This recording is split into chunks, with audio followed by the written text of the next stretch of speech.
What's up again, everybody? Long time no see, right? I've been away for a bit being a family man. In fact, the entire last week I spent floating on a boat in the middle of the Caribbean for Thanksgiving, which was pretty cool. It was nice to spend the entire Thanksgiving week going from place to place on a cruise.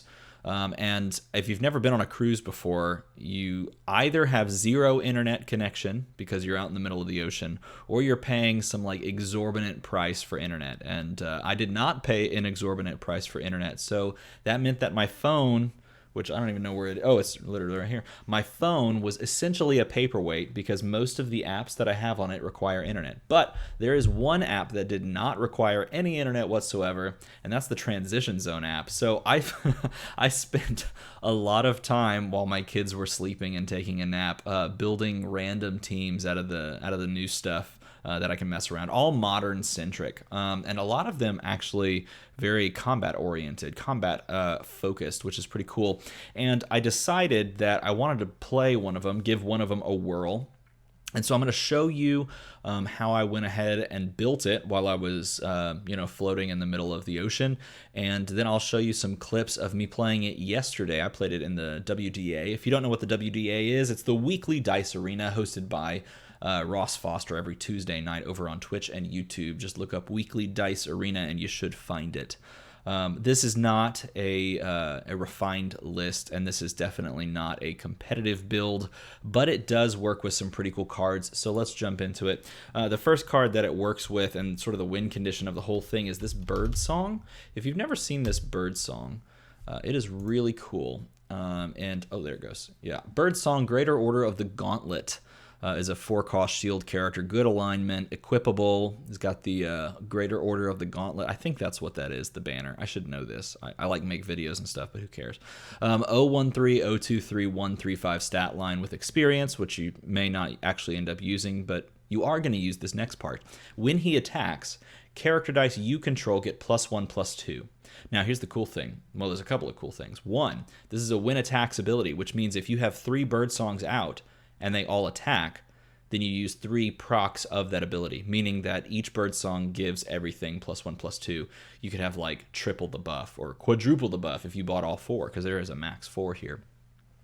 The other cool thing is that this is an applied buff, which means you can stat flip this. So the +1/+2 now becomes a +2/+1.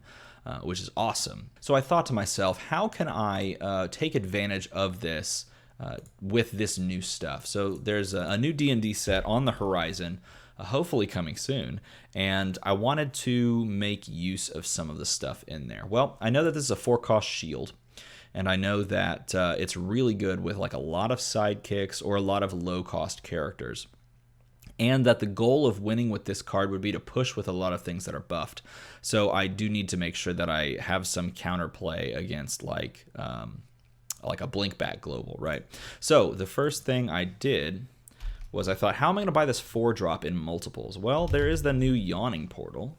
Yawning Portal, comfortable in, that I've already featured multiple times. This is a 2-drop bolt action that makes your character dice free to field, which in this case doesn't actually matter because there's only one side that you pay to field. But if you field some character dice, then you can reduce the purchase cost of your dice by 1. And then they are going straight to the bag when you buy them. So if you can field a couple of things, you can get a bunch of Birdsongs for cheap, right? That would be the goal. So I thought maybe I'll try that. Having messed around with Yawning Portal enough now, I know that whenever you're playing Yawning Portal, you're generally rolling 4 or 5 dice, and that's counting Yawning Portal. So you don't have a ton of ramp, which means if you're rolling like, I don't know, Yawning Portal and 3 sidekicks and a character, for example. I guess that would be 5 dice, right? Yeah. And you get Yawning Portal, so now you're down to 4 dice left, and then you get the character, so now you're down to 3 dice to purchase with, right? Hopefully you roll energy, and then you get a sidekick. So if you have this configuration, you play Yawning Portal, you field a sidekick, you field the character for free, hopefully. You could then buy exactly 1 Birdsong if the other 2 dice are energy. So it's one of those scenarios where this will make things cheaper, but we do need some ramp alongside of it. So I thought, what's really good ramp? Well, Mimic is really good ramp. what would happen if we combined the two? I thought that would be kind of an interesting technique or an interesting experiment. If we just jammed Mimic, copied a sidekick, and started fielding sidekicks by rolling them and also by using Sir X, oops, there's no space, by using the Professor X Global to field a sidekick, both on my turn and my opponent's turn, then I can churn through my bag, get to the Yawning Portal, purchase these for cheap, and hopefully get those out pretty quickly. So that was the sort of the basis, the thought. And then the next thing that I considered was, what little things do I want to include onto this team besides just sidekicks that can get the Birdsong buff? Oh, and I'm also running 4 of these because obviously. So I looked through the brand new stuff for a bunch of 2-drops. In fact, we can do this together. Let's just turn this off. Let's click Trouble in Waterdeep, Adventure in Waterdeep, and Zentarum 0 to 2. And these are the cards that exist. I looked at all of them. There's Volos that are kind of interesting. It's a 2-drop Bolt, which works well with the 2-drop Yawning Portal Bolt, because if you roll this as bolts, then you can buy it. I took a look at, what else did I look at? I had a Grell on this originally. I think I had the KO'd Grell, which is this one. I had that on there originally, and then I took it off because I said, nah, we're not going to go the Bolt route. And what I did instead was I included the obvious, which is the really cool Gazer, the 2-drop Gazer that has Intimidate and can intimidate just about everything, which is pretty cool. So I added that on there. That was easy 3 of because you get 3 in the box, so why not? I think I included, I actually have the team still out. I forget if it's 3. I think I did 3 Mimics. And then the nice thing about this too is it's a shield. It's a 2-drop shield, which if you buy these up with something like Yawning Portal or just straight hard buy them with Mimic, and you roll them as energy, then you can buy Birdsong easier, which is the goal. So I thought that would be good. And then I thought, man, I wonder if there's something else that's super spicy and cool. And oh yes, there is. Check out Silgar. Silgar Small Bowl is a 2-drop shield. Yes, the other 2 are 1-drops, but this one has a really cool ability. It says when he's KO'd by combat damage, deal 2 damage to target opponent. Now, you may say, well, the stats are terrible. And I say, yes, you're exactly right, except the part where you buff those stats with Birdsong, and all of a sudden those stats aren't terrible. And one, they may be blocking this, and it may be surviving if you don't stat flip, but if you do somehow stat flip this, and it gets like a 1 Birdsong buff, then this is like instead of being an 0-1, the 1 Birdsong buff would make this like a 1-3. You stat flip it, it becomes a 3-1. It gets KO'd by everything, including a sidekick, and your opponent takes 2. If they don't block it and you stat flip it, they take 3. So this is a really cool one. And again, it's a 2-drop shield, which makes Birdsong easier to buy, and also works with Yawning Portal, of course. So I found this one late, and I was like, oh, this is super, super cool. In fact, this is like the last card that I added. I took something off and played that instead. I think I actually took off, what was it? I took off Billy Club. Oh, got to turn the thing back on. I took off Billy Club. And instead of running Billy Club, I instead put on the Silgar here. Now, that is 6 out of the 8 slots. Let's dig into the Mimic ramp a little bit more. Again, I used to have Billy Club on there, but I took it off in favor of Silgar because I thought that was just too spicy to pass up. It might be better, might be worse. It doesn't really matter to me because I did it anyway. Things that make Mimic ramp better, well, create food and water is really, really good. That covers one of our basic actions. Create food and water is great because you can use the global to put a die in used and then make a sidekick out of said sidekick if you pulled it from your bag, which is pretty cool, and that helps a lot when making sidekicks. I did realize after playing it a lot, man, it's so good to be able to spend down an energy. So I might find a way. Maybe I just like cut the Silgar, even though it's too spicy. It's too fun. It's also 0 fielding all the way through, which is really, really nice. You never have to pay to field it. So even if you roll it on like any of these sides and you don't get the energy that you'd want to buy Birdsong, you can still at least put it out there if you wanted to.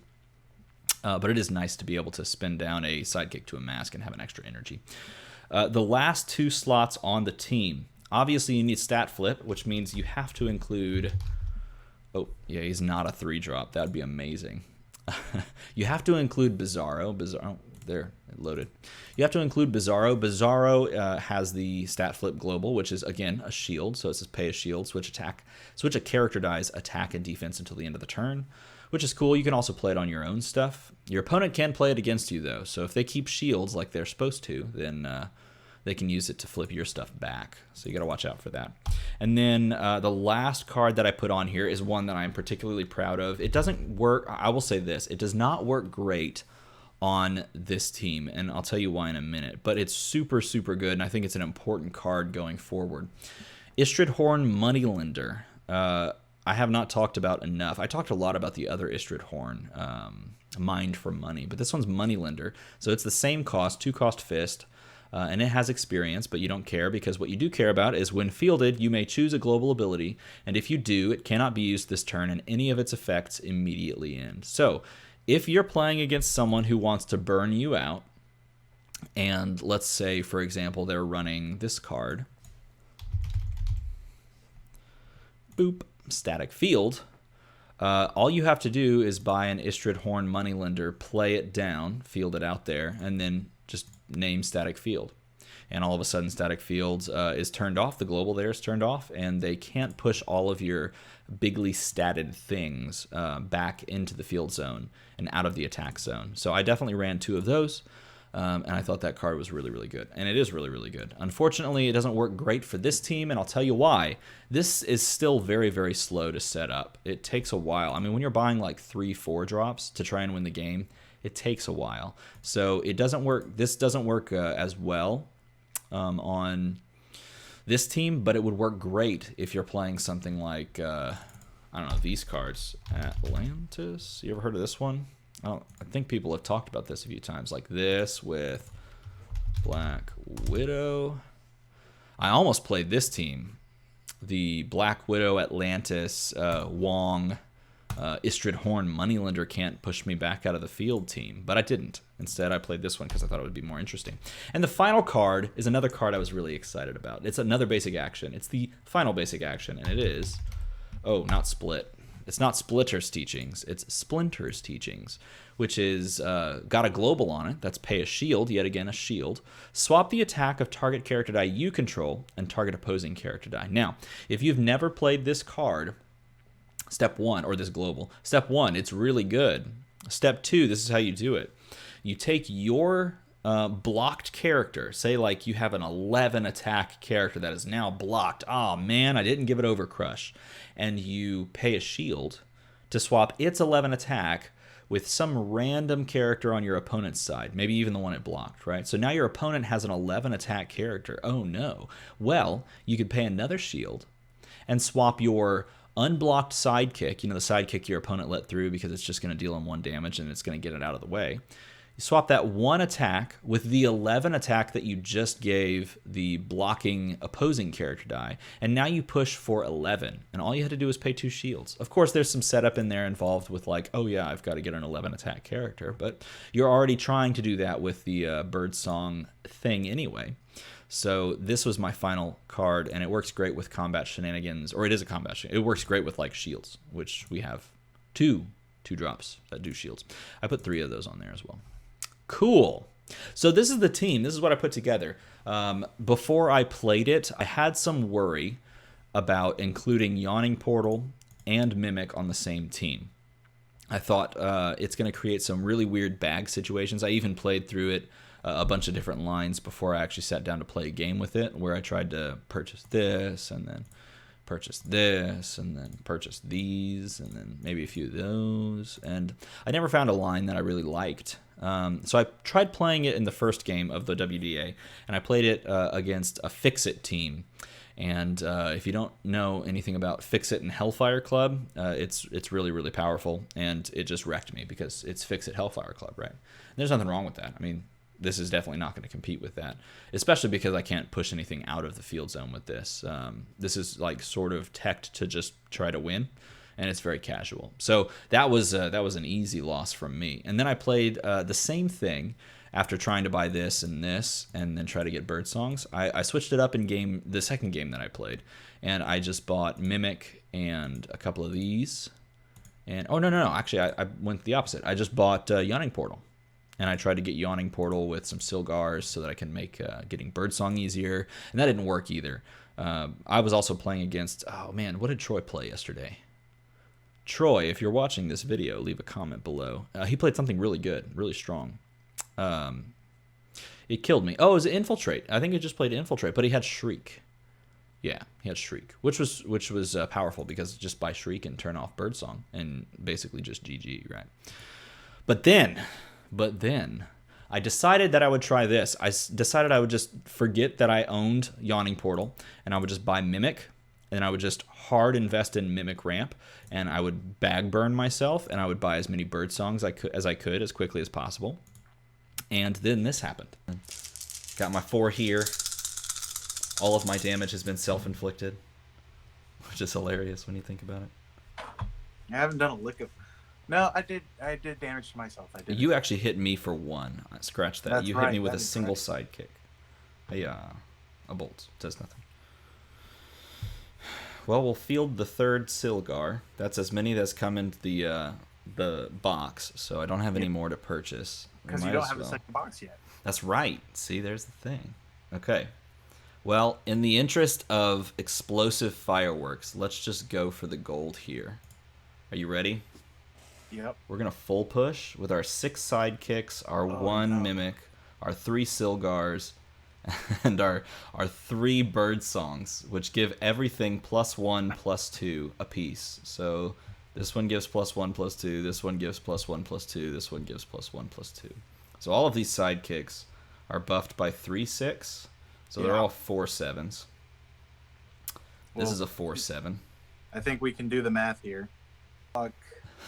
10. 1, 2, 3, 4, 5, 6, 7, 8, 9, 10, 11, 12, 13. So that's 3 you're going to get through. I wonder what they're going to be. They're going to be, for sure, your fish. You going to let my fish through? Well, you're just going to flip them. I don't know if there's any way I can survive this. I don't believe there is, but it's pretty funny anyway. I'm gonna let your fish through just so you can buff this like crap out of them. All right, so what are they right now? That's for you to find out. These are each 3 what? 3 7. This is a 3 7. This is a 3 7 and a 3 8. So let's do some funny things. Yeah. Let's enter the global portion. Yes. We'll stat flip my what is this thing? This is a 6 plus 6 is 5 plus 6 is 11. This is a 6 11, so it's going to be an 11 6. Then I'm going to Splinter's Teachings to give the 11 attack to your I don't know, give it to one of your sidekicks over there. Yay! And then I'm going to pay the other shield to give you my whatever this Silgar right here, this 3 attack Silgar, and take the 11 attack. And so I'll push 11 that way. Okay. And then the additional whatever that was, 3, so 14, 15, 16, 17. So Dan and I played that game, and it was a long game. It was like 35 minutes long, but you caught the end of it right there. And if you looked at the board state, both of us were sort of walling up. His team wanted to do very similar things, which is just make a big guy and make it hard to block. And that's exactly what this team does. And so we both just tried to make bigger and bigger fields until my field got a little bit bigger. The nice thing about this team is you can push with 3 Birdsongs and 3 Silgars each turn, and your opponent goes, I'll just let a few of that through, or they have to save like 4 shields so that they can do shenanigans with Bizarro and Splinter's Teachings on their own. And then if they do save those shields, you just don't push, which is what happened. So I was able to push with like Birdsongs and Silgars 2 turns prior to this to set up just a constant state of him having to block and not reroll stuff so that I could get a board advantage. And then I played one more game after this, and that one was extremely fast. That was over in like 7 turns, and it went something like this. I bought Mimic. I rolled 8 sidekicks after purchasing 2 Birdsongs, and then I pushed with 3 Silgars, 2 Birdsongs, a Mimic, and 8 sidekicks on like turn 7. And for a casual team, I think it dealt like 42 damage if he chose not to block everything. Now, he was playing a really casual team. That was Reg. He was playing a really casual team as well. So I would not hang my hat on that and say, oh, this team is a world beater, because it's definitely not. But it's really, really cool. So whenever you get your hands on this Silgar and Yawning Portal, really didn't even need it.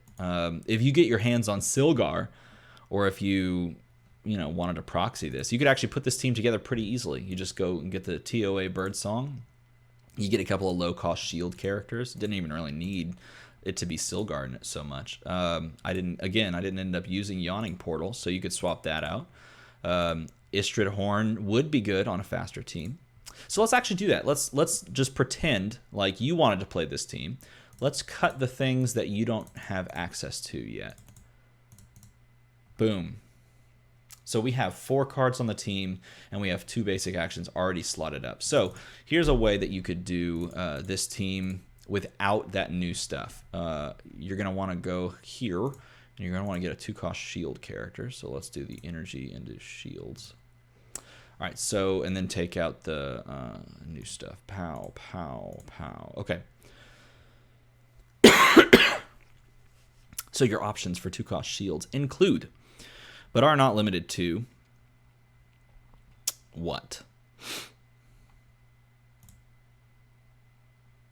It's a really good one. That's a really good one. It's got a 1/4/3 side already. It's pretty good. You could just jam that, I guess. Wouldn't be bad. I was thinking Nick Fury because it stat flips so stinking well.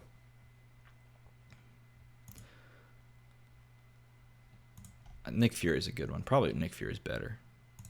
So if you cut the Karnak, put Nick Fury up there.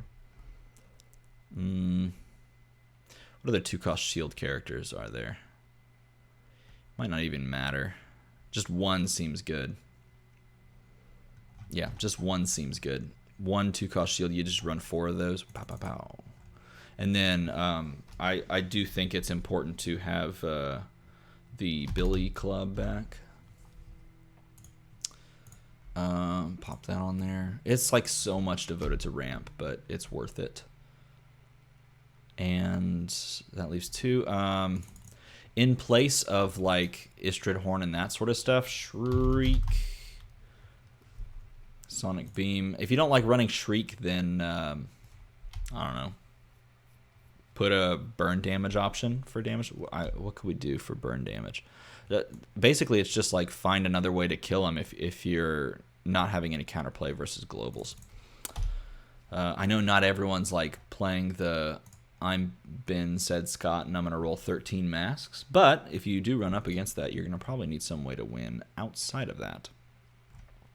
So this is a way to, well, let's see. I don't know if there's a solid way to win outside of that, but win attacks. What other ways could you do it? Basically just down to 1 more card. I guess it's really not good to run Blackbird. It's just another global, but it does the same thing. The problem with this is your opponent can use it. So they can use Blackbird to like turn off that or that or that or that. This is a very global heavy team, so running Blackbird's just too volatile. There's other options as well. My other thought was something like what's the Huntress that when you field her it pops for her damage. Where's that? Somewhere in here. Oh, here she is. Oop, not the rare. Let's just Google Huntress. Not Google. We don't need to Google. Huntress. This one, because it removes Shriek. I mean, something like that, right? You probably need some way to remove an opponent's Shriek. So think of something like that, and you just pop that down. Maybe you run the... Oh, this is an interesting one. Where is it? Yellow Lantern Ring. Maybe you run the Weaponer's Ring just for fun. I don't know. Seems interesting.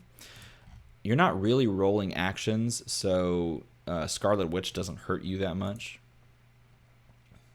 So you could run this. I mean, you're going to be fielding like Nick Fury's or Birdsongs. Like the goal is to field stuff, including sidekicks from reserve. Even though you're making them with Professor X, you still want to field stuff like from your reserve. So Weaponist Ring, I could see that. I could see that being a thing. Maybe you even just do the run the Black Widow. You know, you could even just do that. Something like that. Make all your stuff more powerful in general. Let's throw that on there. But you tell me, actually, why don't you chime in if you have an idea of what could go in this slot to sort of fill the need. You need something that stops Blink Globals, but really there's not much until you get to Istrid Horn when she comes out. So maybe you just like fully commit with this. I don't know. Let me know in a comment below what you think about this team, how you think you would tweak it, what you think about using this Birdsong alongside of those new cards like Gazer and Silgar, which is kind of a cool little combo. Let me know in a comment below. Press like, press subscribe if you like this kind of content, or really any content about any game that I produce, which hopefully is going to be a lot more coming up soon. Let me know in a comment below. Subscribe so that you can keep up with it. And as always, thanks for watching.